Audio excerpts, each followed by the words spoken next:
How old are you? Because 50 years ago today, women could not get a mortgage, a business loan, or a credit card without a man's signature. Crazy, right? You had to ask your husband or some male relative to sign off to get it. That was only 50 years ago. I'm 40.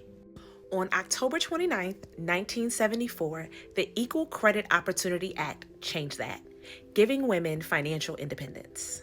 And financial independence was important because it gave women the ability to escape abusive marriages and choose a life they love instead of one they felt stuck in. We have come so far, but lately, it's been feeling like we're going backwards. This election is critical. We must protect our rights and continue to move forward. And to quote VP Kamala Harris, we are not going back. Now, the Voting Rights Act was passed in 1965. And that means that it's only been about 59 years since we've had the right to vote. Now, technically, we've had the right to vote since 1920. But it wasn't until 1965, about 59 years ago, when the barriers that prevented Black people from voting were removed. One of those big barriers was something called a poll tax. And I've been seeing videos of some of these older women who are wearing t-shirts with, I guess they kept pictures of their poll tax that showed that they had to pay that in order to vote back in the day. And so, of course, that made me curious and I decided to research it.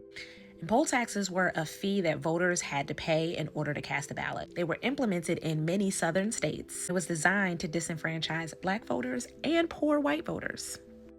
They didn't want you to have a voice. They were a part of a broader set of Jim Crow laws, specifically aimed at suppressing Black political participation. The tax varied from state to state, usually between $1 to $2, which would be about $30 to $60 today. Imagine having to pay $60 to vote. It may not seem like much, but for many Black families, especially in the segregated South, it was a significant burden. They had to choose between putting food on the table and making their voices heard. And in some states, the taxes were cumulative. If you hadn't paid taxes in a year, you had to catch up on all those years' taxes before you could vote.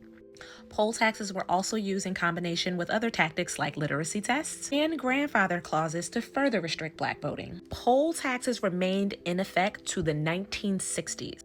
Poll taxes are a great example of how a seemingly neutral law can be used to target a specific group of people and deny them the rights. This history underscores the importance of why we have to be vigilant about voting rights and honor the sacrifices made and vote. Honor the progress we've made by voting.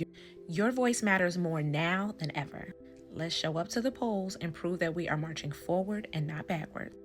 This is how we get financial justice, not just social justice in America.